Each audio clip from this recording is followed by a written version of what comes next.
Salut, je suis Abdelito, ingénieur en aéronautique et membre fondateur de l'association Human Life Matter. Aujourd'hui, nous donnerons quelques conseils, 5 conseils plus précisément aux femmes. De plus en plus, les femmes sont abandonnées, parfois même avec une grossesse. Un sage avait dit ceci: ça sert à quoi d'apprendre à tout un village de manger du poisson au lieu d'apprendre à quelques personnes de ce village à pêcher, pour que lorsque vous ne serez plus là, ces personnes que vous avez appris à pêcher dans ce village continueront à nourrir le village. C'est pour cela que nous avons décidé aujourd'hui d'aller en profondeur du problème. Les femmes se plaignent, oui, elles ont vraiment raison. Les hommes abandonnent beaucoup les femmes, ça c'est un fait. Mais est-ce que nous nous sommes déjà posé la question de savoir si les femmes parfois n'ont rien à voir avec cet abandon? Si les femmes parfois n'ont pas contribué à cet abandon? Si une femme, que tu sois dans un foyer, que tu sois dans un couple, que tu sois dans une relation, il y a des choses que vous ne devez pas faire. 1. Choisissez la personne qui vous conseille. Choisissez très bien la personne qui vous donne des conseils.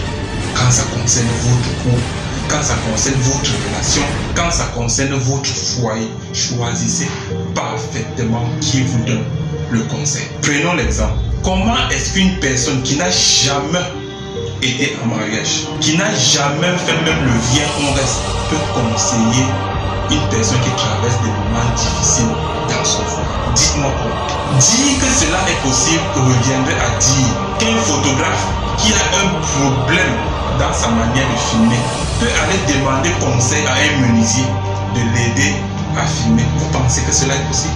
Pas du tout. Vous devez donc choisir qui peut vous conseiller quand vous avez quel problème. Nous ne sommes pas en train de dire que des personnes qui ne sont pas mariées ne peuvent pas vous conseiller, ne peuvent pas faire ce que vous faites. Non!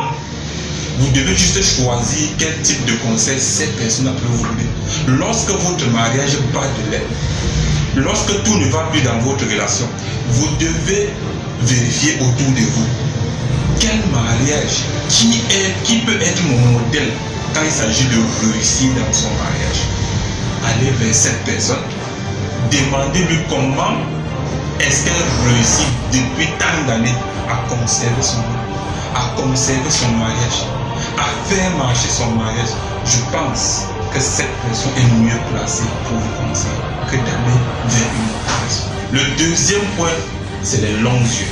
Vous voulez à tout prix faire ce que vous voyez sur les réseaux sociaux. Vous voulez à tout prix faire ce que vous avez vu sur nos relations.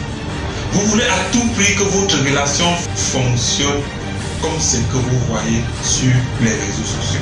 Les réseaux sociaux que vous voyez là, personne, je dis bien personne, ne viendra dans les réseaux sociaux vous parler de son échec. Ou du moins, peu le feront. La plupart viendront exposer le grand amour qu'ils vivent. Mais est-ce que vous savez vraiment ce qu'ils vivent? Est-ce que vous pensez vraiment que c'est le grand amour? Et même si c'était le grand amour, est-ce que vous savez pendant combien de temps ils ont construit cet amour dont vous voyez aujourd'hui, dont ils vous exposent la réussite aujourd'hui? Le troisième point, une femme ne doit pas jouer au détective. C'est-à-dire, vous voulez savoir tout ce que votre homme fait. Où est-ce qu'il se trouve? À toute heure, vous devez savoir où il est. Non, vous ne devez pas faire cela. De nos jours, beaucoup d'hommes ne sont pas fidèles. Pourquoi chercher dans les problèmes? Vous savez déjà que vous allez trouver quelque chose. Vous savez déjà que vous pouvez trouver quelque chose, disons-le ainsi. Lorsque vous clonez par exemple le téléphone de votre mari et que vous recevez un message du genre, en fait un message qui ne vous arrange pas, c'est quoi la suite? Les problèmes. Le prochain point, c'est ne cherchez pas à comparer votre mariage, votre relation, votre foyer à celui de votre ami, à celui de votre voisine. Votre voisine se vendra dehors. Mon mari a fait ci, mon mari a fait ça. Il y a des femmes que, malgré tout ce qu'ils traversent dans le foyer, ne retiennent que le positif, ne parleront que du positif. Cela renvoie au dernier point qui est la pensée positive. Ne partez pas tester une relation. Ne partez pas tester un mariage. Ne partez pas tester un foyer. Lorsque vous décidez de vous mettre en relation, par exemple, ou lorsque vous décidez de vous marier, ne dites-vous pas que je m'en vais tester pour voir.